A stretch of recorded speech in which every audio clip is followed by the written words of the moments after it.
हमारे पुरखा सम्मानित श्री वर्मा जी जेकर स्मृति में लगातार 14 वर्ष से ये कार्यक्रम हमार उतई के लड़का मना जोरदार कर दे।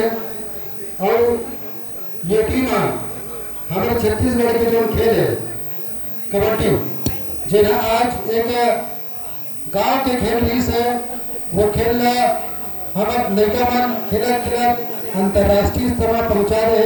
एक बार हमारे छत्तीसगढ़ के जम्मू छत्तीसगढ़ का खिलाड़ी मन में बढ़ा देना चाहता हूँ।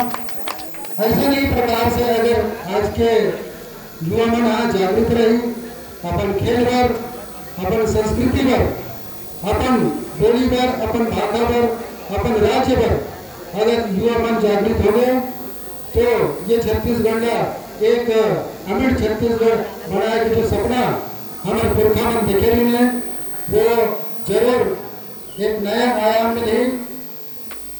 ये नगर पंचायत की जम्मू निवासी मल्ला आभार व्यक्त करता हूँ। मुझे मंच में अब मौका दे बहुत बहुत आभार धन्यवाद।